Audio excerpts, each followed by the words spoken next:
Good morning, everybody, and welcome to our session this morning. I'm Brad Greenway. I'm past president of the National Pork Board.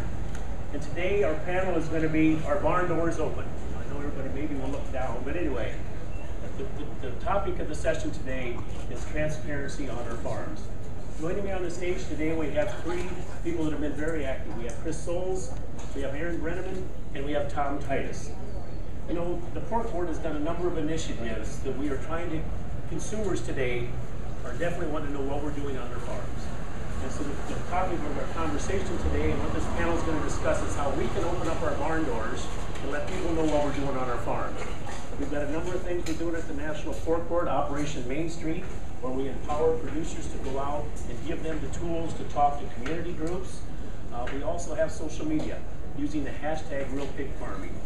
So on our panel today, just in a little bit, I'm going to tell you, we'll let Aaron and Chris and Thomas talk about and answer the questions and talk about their operations. But I'm going to tell you a little bit how this is going to work. We got some questions, and we're going to let them answer the questions. We also, if you've got a question from the audience, that you want to ask, if we get through our questions we kind of got that we would like them to answer, and you got a question, by all means, get them to Claire Masker or Mike King, and let's ask them the questions. So with that, I'd like to have our panel introduce themselves, and let's have some fun today. Good morning, everyone. It's great to be here and be back in Iowa and not dancing. Back to farming and being here and being a part of the World Pork Expo and getting back to being able to discuss important issues that we as producers know and deal with every day, whether it's markets or the challenges that the public throws at us in challenging our industry. Today is about celebrating the successes that we've had and also promoting youth interaction and getting them involved in a really cool industry that we're a part of. A little bit about my farming operation. I farm in Northeast Iowa, Fayette County, and we farm about 5,000 acres. We also finish about 20,000 hogs a year. And one of the first things I did after graduating college was build my first hog building, 2,400 head building, and it was a great opportunity for me as a young guy to get my first step into agriculture and start building equity. And those are some of the things that we can, the story that we need to continue to tell. How young people can get involved in agriculture, and raising pigs is a great way to do that. So, with that, I'm excited to talk with all of you, and it's great to be here. Thank you. I'm Aaron Brenneman. I did not grow up on a farm. I actually grew up in a suburb of Chicago. So for most of my life, I thought food came from the grocery store. I attended Iowa State University, and I met my husband, and didn't know he was my husband at the time, but fell in love, got married, and came back to his family farm, and my eyes were open to this world of agriculture, and I was really amazed by the things that we do as farmers every day to put food on people's plate. So that kind of struck a passion in me to share that with people, because I understand misconceptions firsthand just by living it my entire life. So I've got two boys, and I have two boys, and our farm, we have just over 20,000 sows. And I run a piglet maternity ward, as I like to explain it to people. But I also try to do the public relations and share our farm story. And I'm really passionate about that through farm tours and social media and all sorts of stuff. Hi, my name is Thomas Titus, and I'm a pig farmer from Elkhart, Illinois, where we have a 750 sow farrow to finish operation. We farm about 1,700 acres of corn and soybeans. But we're also bringing the diversification back to our farm. We like to give Fair Oaks Farms a run for their money with the different tours that we can provide, from goats, cows, chickens, pigs, and we had a rabbit. We had to cancel that tour last week. But most importantly on our farm, we raise our children. We're a multi-generational family farm, and we really embrace the opportunity to be able to bring back that next generation to my wife's family farm. It's something that we're extremely passionate about. Where I farm with my father-in-law Dave Conradi and my brother-in-law Brett Conradi, And it's a great opportunity to raise our children in a nurturing environment where we can begin to build some of those core character values so they can come back to our farm and be a value add. And it's something that's extremely important to us and that we're extremely passionate about. And I'm really excited to be here today to talk about how we share our stories on social media, because as we begin to move forward and that generational gap continues to widen, it's only going to become more important for my daughters and my nephews to continue this passion and continue to share our farm stories and what we're doing to help reach out to the consuming public that doesn't have that relationship with agriculture and doesn't have Erin Brenneman that she can reach out to through a text message, or a Travis Brink with Tyson Foods that we can talk to about what's going on in the pork markets, where we can really begin to understand where the food's coming from and really begin to build that relationship with our consumers. And that's something that we're really trying to do as advocates, respectively, a little bit differently, but we all have the same passion and the same goals. Okay, well, thank you. And there's kind of a little bit of background, and I guess one thing, and as farmers, none of us are comfortable being transparent. You know, we've always, you know, let's just do our day-to-day business, and that has got to change. Consumers are demanding that. We need to build trust, and so there's a whole lot of different levels of transparency. And I guess I'd start out with Chris, and you probably have been more transparent than anybody. Now we're going to talk about the farm. Tell us what transparency on your farm means to you, and tell us about your farm story and what transparency and how you do that. Yeah, I took transparency to a whole other level, I believe, in life and on my farming operation. Going through this process and being on The Bachelorette that was my first taste of true transparency, and bringing people from LA to my farm and having them see what we do here. And it was really it was kind of opened my eyes to how important it is for us to truly to work harder at telling our story, because everybody came and saw the farming operation, and their perceptions when they got there were, you know, totally changed after they left. You know, typically they're either thinking it's, you know, something, 5 pigs and 5 cows and just a small operation, or it's large corporate farming, factory farms and that sort of thing. And they don't. Once they were able to see what we had going on, I think it totally changed the way they viewed agriculture. Awesome. So, Erin, would you like to elaborate? And you've been very active in transparency to you about exposing your farm. Great. I always like to elaborate. I'm sorry. No, you know, transparency for us is incredibly important, but at the same time, it's very easy. You know, when you're passionate about what you do and you believe in what you're doing, you know, you have nothing to hide, and it's very easy to share that sort of thing. You know, and I think people really appreciate the transparency and opening the farm doors and letting you come in and just see what we do. We believe in what we do. We don't want to hide anything from anybody. And people really do appreciate that openness, definitely. Thomas? I mean, if you look back at my Facebook newsfeed about a year ago, I mean, I took a few pictures. I wasn't overly active on social media. And then there was this young lady by the name of Claire Masker that sent me an email saying, hey, we're doing this really cool thing with #RealPigFarmer. And that was really like a springboard. And that's what really began to inspire me and really began to push me to start making this more of a priority every single day. And the thing is, it doesn't take a lot of time. I mean, we all have smartphones. We all have the capability to post a picture on the Facebook, Twitter, or Instagram, or whatever you guys are comfortable with utilizing.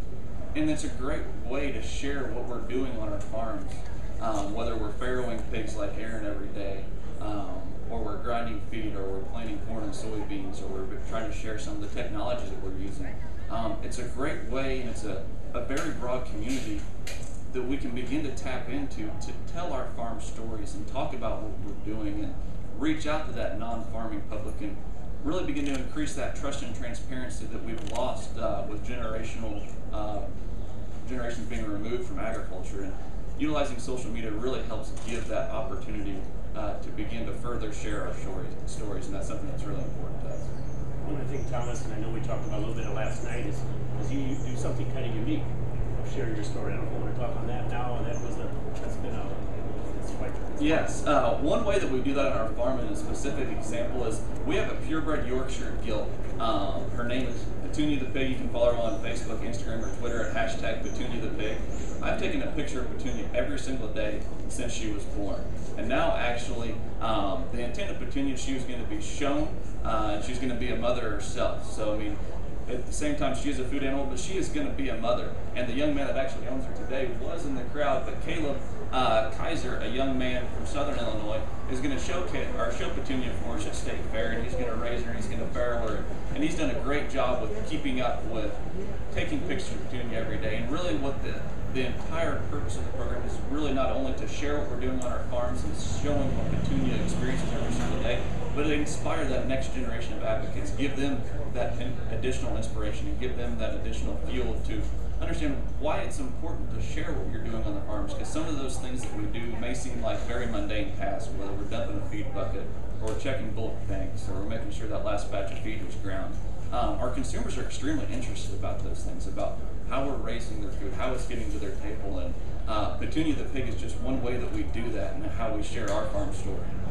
Excellent. I just thought that was a neat story. I mean, to tie an animal in with it and let people have fun and to show your kids. And so there's different ways. I mean, we have Thomas using a pig to get some more followers. And Chris obviously bringing out a lot of people from all over the country to his farm. And I guess, Aaron, I'd start with you on this question here. How do you get over that initial hesitation to get into social media? Or what, Thomas said, the Real Pig hashtag, it was kind of what got him fired up. What was the thing that got you over that hesitation? I'm going to get involved in this. Yeah, I mean, the real pig farming hashtag's been really neat. To me, like I said before, it's just my experience growing up and never having to even drive past the farm necessarily. And I know there's so many people like that. And that's my driving motivation to share what we do, because it's amazing what we do every day. It really is, and it's so beautiful. And I do it through pictures, maybe not necessarily Petunia, like pictures of sunrises and sunsets, and everything about the farm, around the farm. Like I said, you know we raise pigs. That's the easy part. Maybe not the easy part, but you know what I mean. You know that we're there raising pigs, and so that's important to share. But it's also very important to share everything else about us. You know, we are a family farm, and we do family stuff. And you know, we have I have one particular post I had was bald eagles. It's crazy. There's bald eagles everywhere this spring. They were everywhere, and so I took pictures of bald eagles all over this tree right by our farm. It was like one of the most shared. I mean, it's probably nothing staggering probably to your numbers, but like on the Brenneman Pork side, it was very well shared. But and it had nothing to do Maybe you with, don't want some of my followers.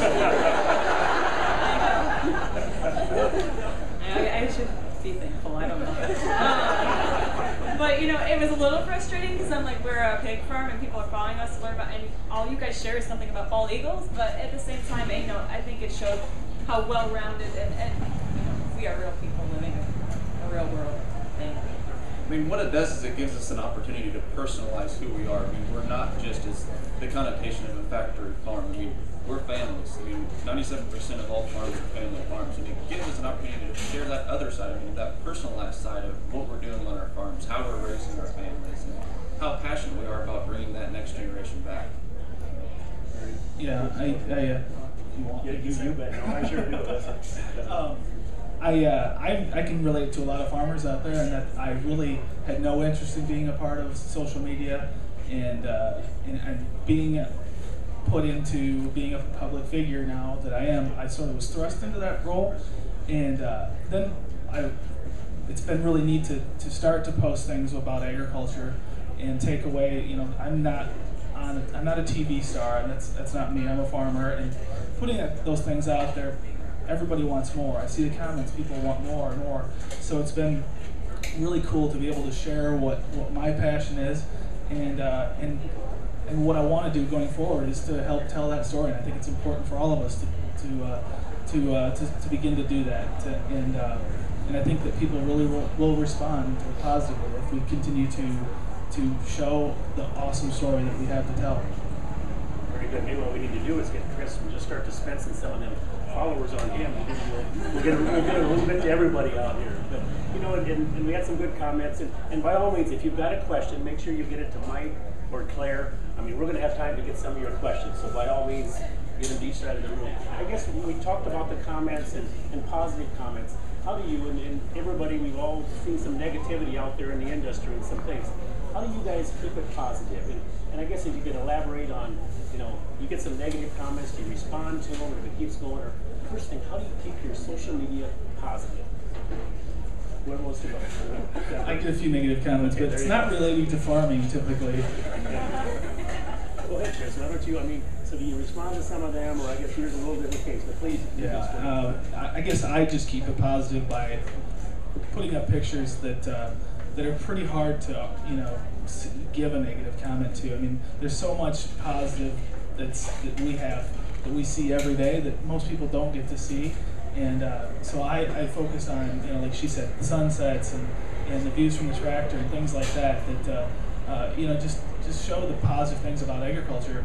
One day I took a picture of my commute from my apartment to the dance studio in LA, and it was just packed with cars every morning. It was a 3-mile drive that took me 30-40 minutes, and it got kind of irritating, and I posted a picture about that. And then when I got home, the first thing I did was hop in a tractor and go and plant corn, and I took a picture of that commute, and that was my morning commute once I got home, and it was it got 30,000-40,000 likes, both of them did. So it was to see the differences of what our lifestyle is compared to what it is in the city, and just informing people of the positives that we do, that agriculture has.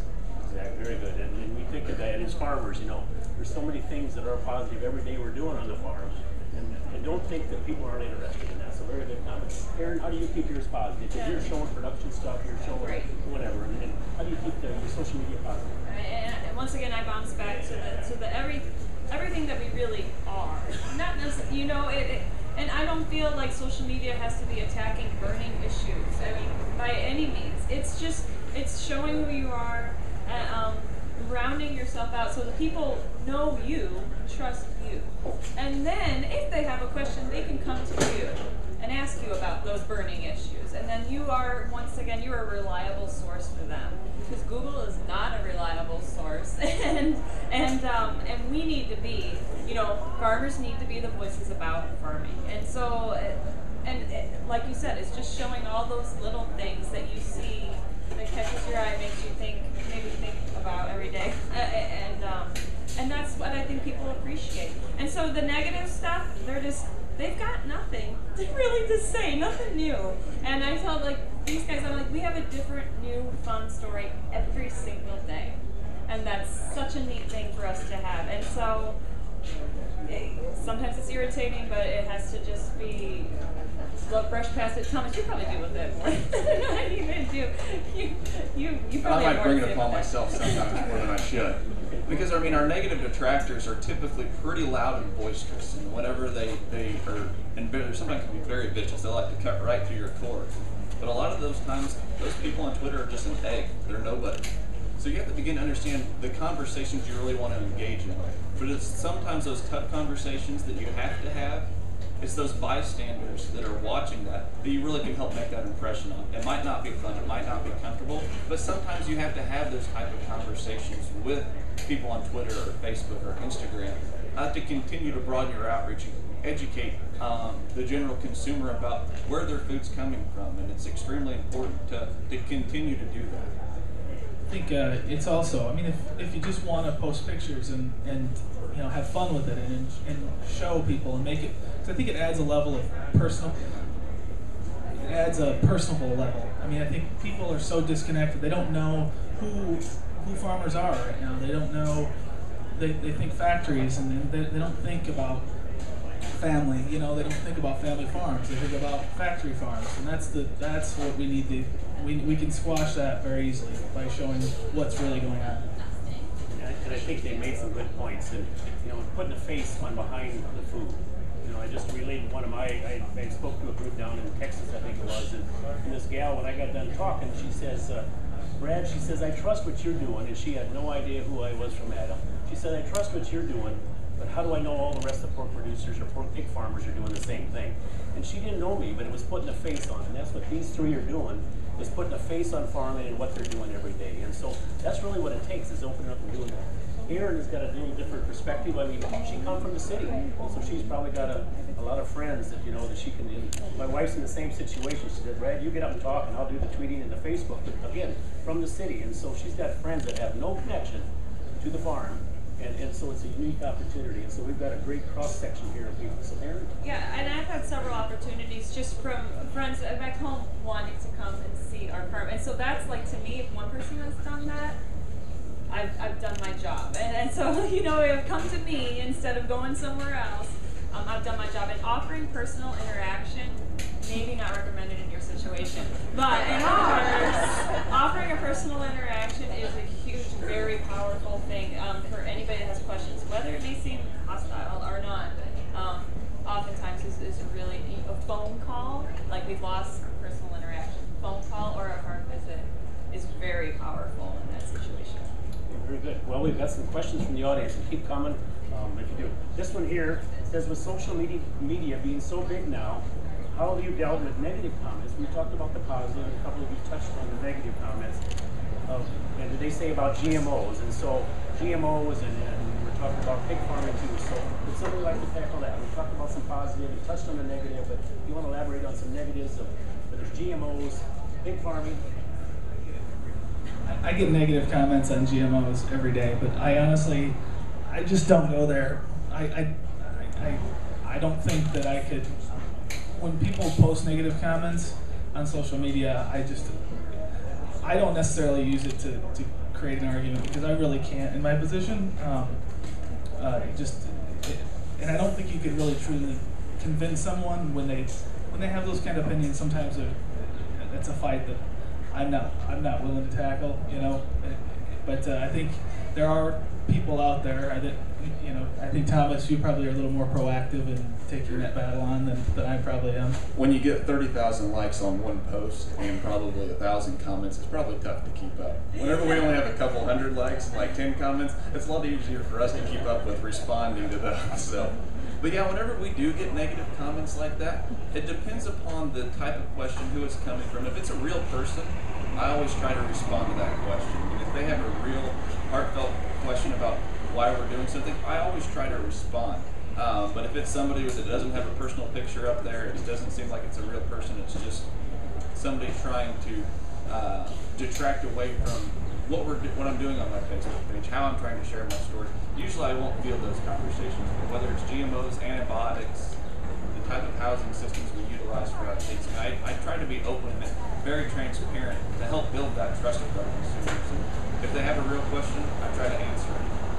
You gotta learn to filter what's somebody who's just misinformed versus somebody who's being disrespectful, and learn to filter that and kind of not prioritize, but answer that anyway. And I think my goal with social media personally is just to try to continually spread the message of the good things that are out there. There's always going to be that percentage that is going to disagree with certain things, but if we continually make it personal, then I think we can make a lot of strides in our industry. And those conversations about GMOs and those sort of things are things that we need to have, but just using it for simply making it positive, and that's and I ignore the negative. Very good comment.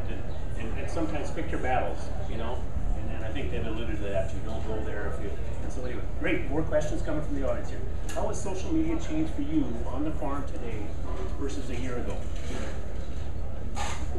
Social media for me, it really doesn't add to our number of pigs born per year, or pigs per sow per year. But it's something that's extremely important. You have to realize that there is intrinsic value to it that goes beyond yourself. It's not something that's always a value add, but it ensures that there's going to be an opportunity for that next generation, because our consumers have real questions, they have real concerns about where the food's coming from, and that's only going to continue to occur. It's only going to continue that generational gap to broaden. So I think it's extremely important to show what we're doing on our farm, whether it's through simple pictures or posting on-farm tours or through interviews or phone calls with direct consumers. It's very important to continue to have that passion and utilize social media as a tool, because it's such a broad community. I mean, Chris can reach out to hundreds of thousands of people, and I think I can reach out to maybe like 2,000 people. So it's a great tool to be able to share our farm story, and that community is just so broad. I mean, you can reach people from across the world about what we're doing on our farms, and their questions and concerns are real, so it's a great platform to talk about and harbor that conversation. Times we've actually added pigs per sow per year since I've been doing social media. But no, the social media, what that has done. Attention, is, please. The Pork Checkoff sponsored Pork Academy Seminar, Sow Lifetime Productivity, presented by Chris Hostetler, will be starting at 9:15 a.m. in the Varied Industries Building, Meeting Room C. Okay, sorry. It has made us a reliable place to go for. It has opened up opportunities to bring some really amazing people through our farm. Let's just put that, and we've become a reliable source for that, and influential people that you want to see what it's really like, and you know, I'm pretty proud of that, to say that, you know, we're able to bring through some of these people that we do, and not only that, but the young minds too, and the younger people that want to see what it's all about. I mean, to me, that's just very exciting to have them come and see it all. Now I know of Chris's plan. He's probably got auto steer, and so he can sit there and comment. Now I figured out how Thomas and Aaron are going to pull pigs and still be responding to comments. But Remember they've been able to figure out how to do it. I'm still working on it. Oh, there you go. Let's go to another question here, and it says, what would you tell those people who are hesitant to share their farm story, especially the larger farms, and whatever that means? But you know, it's always, it seems like, you know, the larger ones, and again, whatever number that is, or the confinement, and how do we get those involved in how can you encourage people in our audience to share their story, especially the larger ones, or maybe the things that are a little controversial? A farm isn't defined by its size, it's defined by the people who run it and the passion that they have. So if I'm a 750 sow farrow to finish operation, Aaron's a 20,000 sow farrow to finish operation. That size difference is huge, but we still have the same passion, we still have the same goals. And it's about family, it's about sharing what we do and having a passion for bringing back that next generation. And that's really what it's about. It doesn't matter how big of a farm that you are, it doesn't mean that the connotation is going to be different. I'm quite a bit smaller than what Aaron is, and I get the exact same type of pressure. But you still have to be positive, as we tried to talk about earlier. I mean, we're showing the good things that we're doing on our farms, and that's what's really nice. I mean, we do great things every day. There's something new every day that we do on our farms that's extremely interesting to our consumers. So, I mean, that's really what we try to do. Yeah, my experience with this has been obviously different.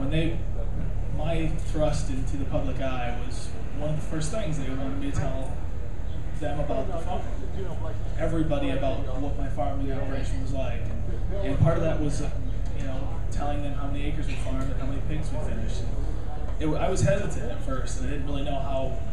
I didn't really want to say. That's how I've been. My dad is, you know, most farmers are.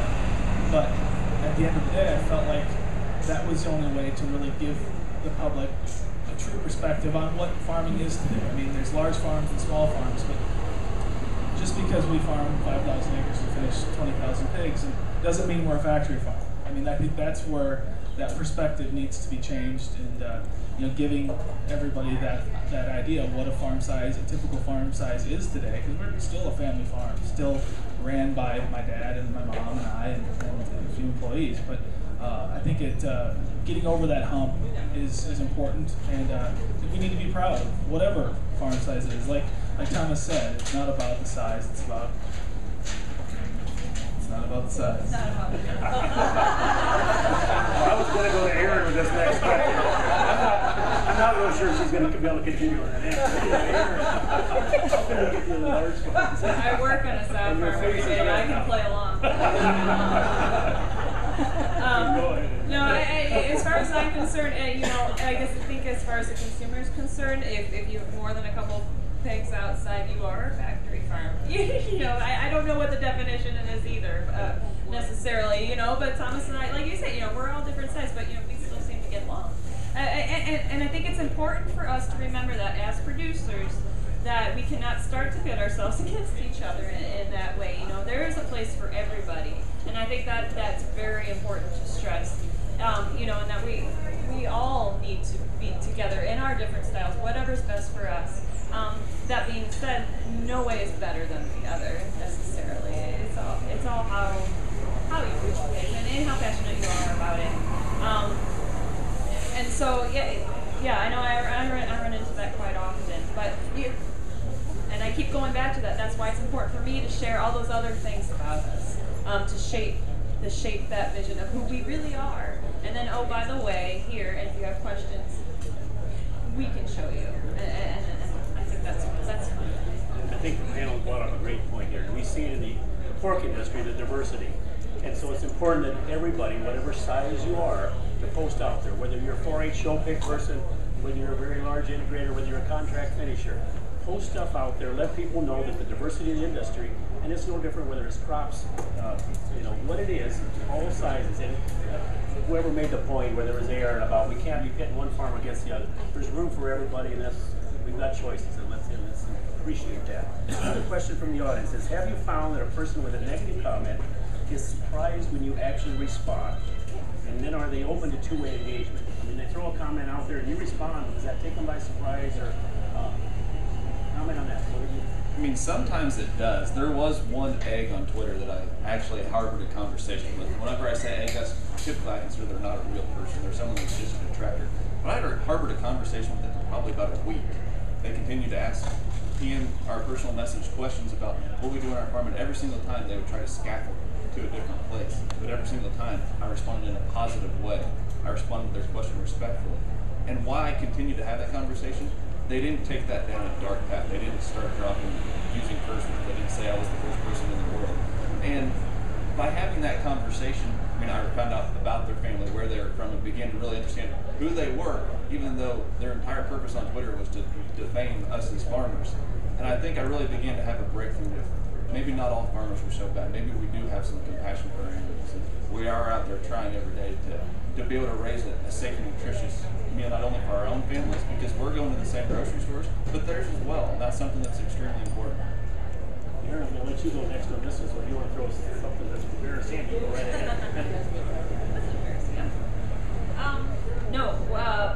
Personal interaction. So usually, I will offer, hey, give us a call. This is really hard to do, in 140 characters at a time. Or on Facebook, just call the office. We'll talk with you. We have no problem with that, but you can't type that fast and explain that. And usually, they go away, which is a little disappointed. Kind of relieving, but a little disappointing because there was an opportunity for them to see. But I think most people do appreciate that we offer farm visits to whoever wants to come out and see that, and people really do appreciate that. Or it's a good way to get them to disappear if you want them to. So they don't want to see your face. They don't want to know who you are. But people have honest questions too, and they appreciate that. And Erin is obviously taking it to the next level. Really open her doors up. I'm sure you got all the protocol, but letting people come out and let them actually see what goes on in the farm. And so that's stepping it up the next notch. Chris, negative, are people surprised when you respond to a negative comment, or do you? And your situation's different, but and we'll go to another question. Yeah, I think I'm more on the stance where I just haven't gone there with a lot of that, with responding to some of the negative comments. I get negative comments all over the board, so I honestly don't read a lot of comments because sometimes that can be depressing. No, that's true though. I almost make it a policy. I'm like, I don't read comments unless somebody brings it to my attention. Like, did you see that comment? Usually, like you guys, at Faces of Farming, Thomas and I are both Faces of Farming and Ranching for USFRA, and we'll talk all internally. And they're like, did you read that comment? I'm like, no, I didn't. Do I need to read it? Because it does. It gets you kind of like, oh my gosh, what is, But you just got to keep looking forward. And so. Awesome. That's great. So you got kind of a support staff. It's with each other, and I make Thomas read my comments. There you go. And that's the real nice thing about #RealPigFarming and the Social Forces group, that whenever we do have a challenge or we have a post that's gone down a sour path, we've got a group of people that we can call upon to help support the post where we are, talk about what they're doing on their own individual farms and how they're raising their animals, they're growing their crops. It's really good, and that's a great support system we have within the National Pork Board's #RealPigFarming program. And not only that, but if we have something going on, a conversation going on, lots of times we'll network with each other and be like, hey, it's nice to see another farmer's perspective instead of me just commenting on this. Would you want to jump in there and help out? That's So cool. So yeah, people enjoy your conversation, Chris.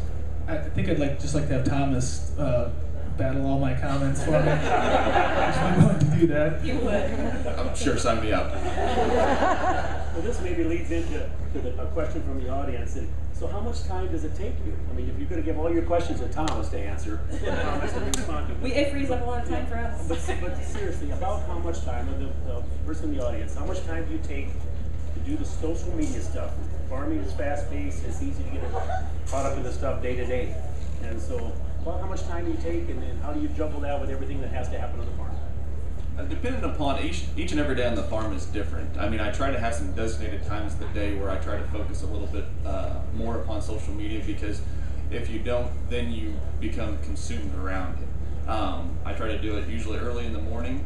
I do it around lunch, and then typically I'll do a lot of posts in that 10 to 11 p.m. time frame after I put the kids to bed, because you have to have a balance between your work life, which does incorporate advocacy, and your family life. And so, I mean, it's really important to share what you're doing, but it can be time consuming. And as Aaron was saying, I mean, you can be consumed by the comments on posts, and Chris can be a lot more than what we can. Not anymore. Yeah, now that I'm a social media expert. You might have to quit your day job. I don't know if my father-in-law's ready for that yet. But it does take some time, but it's extremely important to have those conversations, to interject that into your day, because as I referenced earlier, we're not doing it for ourselves, we're doing it for that next generation. Does everybody in here have the ability to take a picture with their phone? There was one person in that last question I asked had a flip phone who couldn't do it. One person. Flip phone. There it is. There it is. It's easy. Come on in. Yeah. We'll get you set up. You need like a Verizon dealer in here or something. And I'm not paid by Verizon. So it is so easy, and this is what I do, and I'm kind of insane. I know it drives worse to him go. It kind of drives him crazy. I'm always just taking pictures all day long. And then at night, like, I can't go to sleep because I showed you Snapseed. So I edited all of them, and then it's just like they're there. If I have 5 minutes, just like throw up a post. So that's why some things seem a little wonky in the timing of things when I post them. It didn't just happen; might have happened 2 days ago. But you know, you have that in your arsenal, and you just share them, because there's so many things to share all day long. There's so many neat things to see. Chris, same question about how much time, or None now. Thomas is in charge.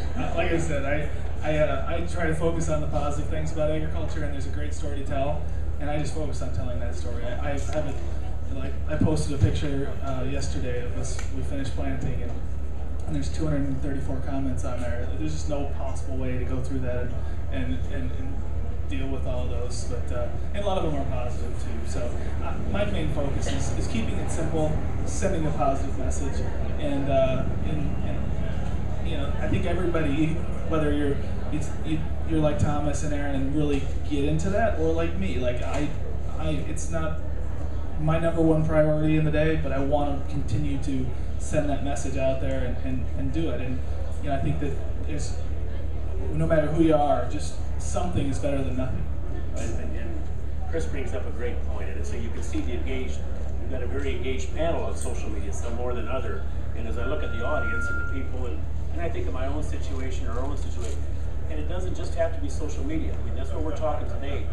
Don't ever forget that you engage just by having a conversation, and don't forget your neighborhood. You know, it's hard to believe how people don't understand how our farms have changed and how things have progressed. And so have that conversation through social media, through one-on-one talk, whatever it takes. Anybody in the room can do it. If we talked about the negative comments and things like that, what's the funniest question you've got? There's got to be something out there. Chris, you start. What's the funniest question or the funniest comment that you've had? Well, I've had quite a few interesting questions. Some I can't remember. You know, one was that I commonly am asked what we name all of our pigs. And the other question was, this was on national television, whether or not our alfalfa was organic and actually what it was, and if it was organic. I've been asked as well if we were harvesting in the springtime, or they didn't know whether harvest was in spring or fall. And there's just a lot of off-the-wall questions that I get on a daily basis. Aaron? Yeah, mine I kind of narrowed down. Mine comes from my 3-year-old out in South Farm, and he was able to put together the fact that there's a lot of moms out here and there's a lot of babies. Where's all the dads? And so that was, we didn't quite go there. We have a couple dads. I showed them those. They're ladies, man. I had to talk to my wife last night to think about what the funniest thing was and kind of tapping into my children. I was in the farrowing barn with my daughter Reagan. She's 3, and we were working with some of the sows one day, and amongst pork producers, I feel comfortable saying this: Dad, where'd your arm go?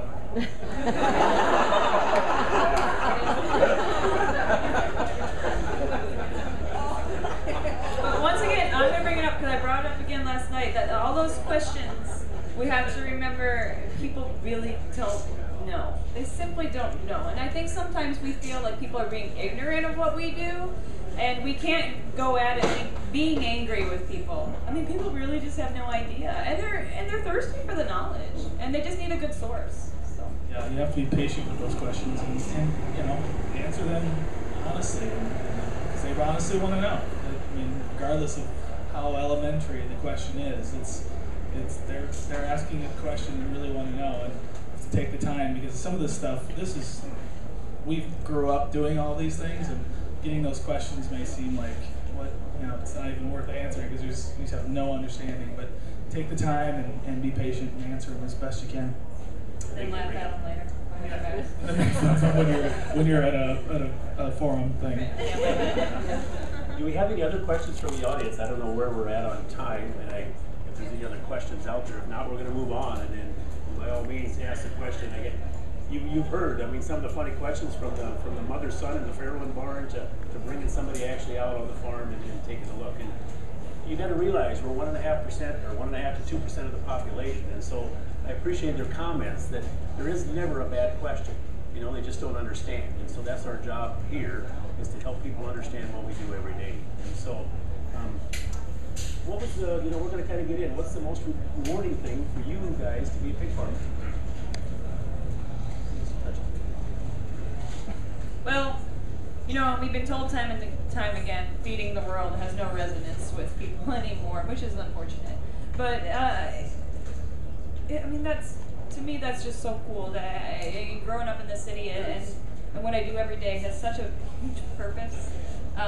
It is rewarding. And then the farm tours and bringing people through and then seeing people get excited about what I do every day, that's rewarding too. That's really cool to see people, that connection. We let farm tours pull pigs all the time, and that connection, like they pull that pig and they're so excited to dry them off and stuff. To see people excited about that is like full circle for me. I love that. What would you tell, just to elaborate just a bit on that, Aaron? To the people out there, you obviously bring them right into your farm. They go through the protocol and anything that you worry about of getting. How do you vet that person or that family that comes out, or knowing they don't have an undercover camera, or how? You're very open, and anything you do, or just to make sure you're that. What are they going to see that we don't want them to see? There's nothing. We believe in what we do. And sure, you want to go take a picture of a sow in a crate and make it look bad. You can, you will. And that's been done before. But for us to be open about what we do, I think people really appreciate that. And so, yeah, biosecurity, that's simple. And we let them know about our protocols, and they shower in. And lots of times I think they really appreciate that how the steps that you take to ensure your pig's health. And I think they really like that part of things. So truly are opening up, and here's what we do every day. Thomas, go ahead. What's the most rewarding about being a pig farmer? Kind of building upon some of the sentiments Aaron referenced is whenever you can really make that connection with our consumers, that non-farming group that don't understand what we do every day. And like I said before, they have those mundane, they think some of those things that we think are mundane tasks, that they're very interesting to them. They have real questions and they have real concerns about where their food's coming from. And just by posting pictures on Facebook and Twitter, we've had families from Chicago and Pennsylvania that have just came down to the farm if they were passing through on vacation, or they were back in Illinois seeing family. And we had one family from Chicago that came down and said, "I've always dreamed of holding a baby pig." and it felt really good to be able to make that connection of where their food comes from, because she had no idea how pigs were grown and raised. She just saw some cute pictures of baby pigs I was putting on Facebook. She's like, I want to see that thing. And so I was able to make that happen and make that a very rewarding experience, and that really begins to fuel the fire and really makes you want to get up every day and just continue to share your farm story, whether it's utilizing social media or on-farm tours or whatever it might be. Chris? Yeah, there's nothing more rewarding than taking a 12-pound pig and turning it into a 270-pound pig, and watching those pigs grow and be healthy. And the genetics that are out there today are so impressive. That, you know, there's that hands-on work that you do that you get to see your end result, and the rewards that come to fruition within 6 months. It's just an exciting thing to be a part of. And on the other hand, there's also the investment aspect, equity that I've been able to build by investing in pig production has been that's obviously rewarding. It's a cool there's opportunity that's in pig production for young people, and that's what where I got my start. So I think that's it's exciting to be able to hopefully we can get more youth that will come in and see the opportunity that this industry has. Very good. And that's something, I always elaborate. Sorry. That I gotta get it all in. That we've been passionate about, and I think is so cool, is, people always ask, if you're a larger farm, why do you grow? Or why are you gonna be so big?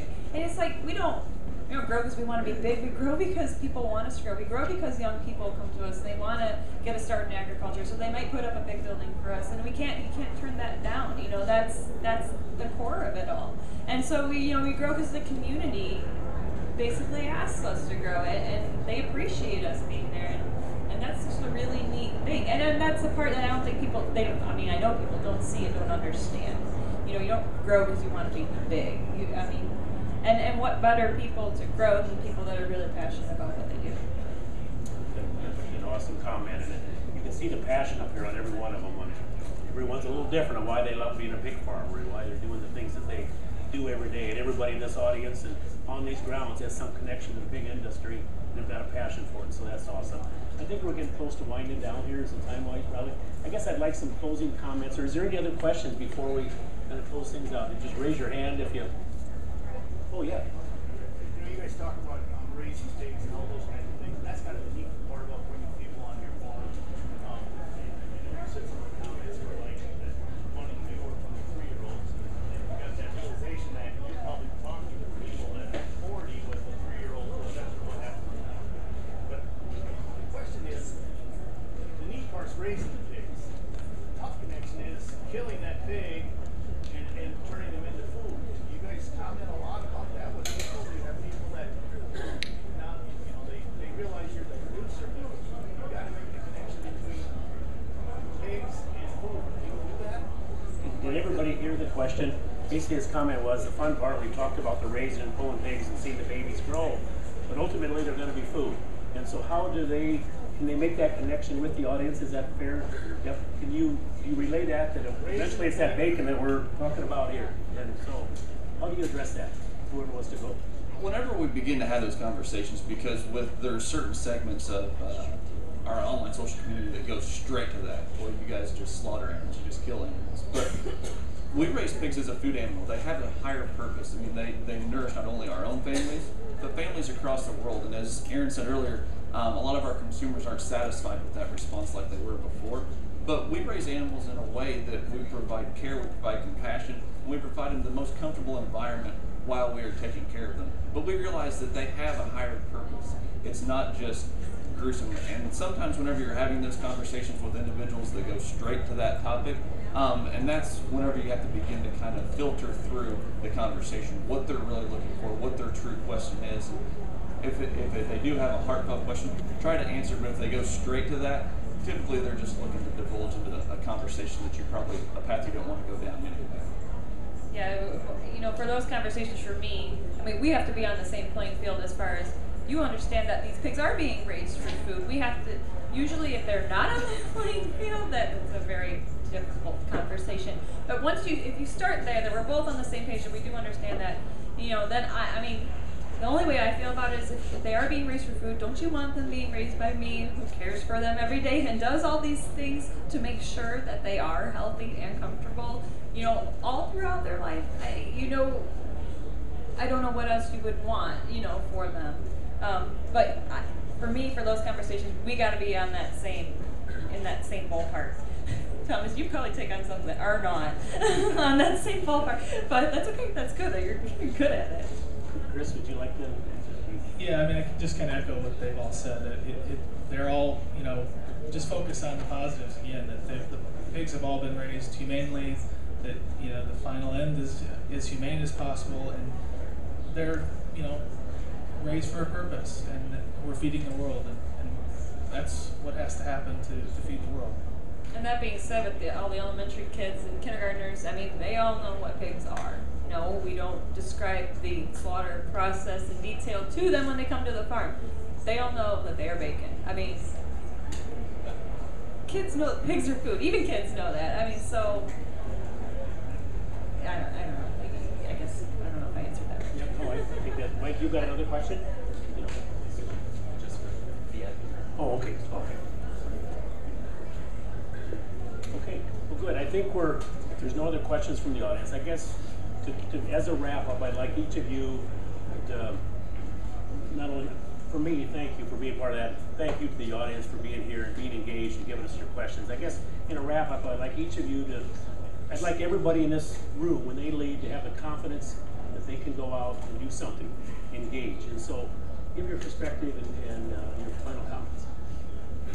I mean, utilizing social media is extremely easy. I mean, as simple as taking a picture. And Aaron and I, we should be getting paid by Google because we've been talking about Snapseed a lot this week to do some quick editing of pictures. But utilizing social media is extremely simple. It's just taking a picture, posting it to Facebook, because there's somebody out there telling your farm story today, and it might not always be in the most positive light. So it's not only our job just to take care of the animals, it's our job to tell our farm stories, talk about what we're doing every single day, and utilizing social media to do that. Because whenever people are telling our stories and they have no idea what we're doing, the passion that we have and the care that we put into raising these animals or growing our crops, it becomes another job of ours, another task of ours every day, just to continue to help educate the consuming public.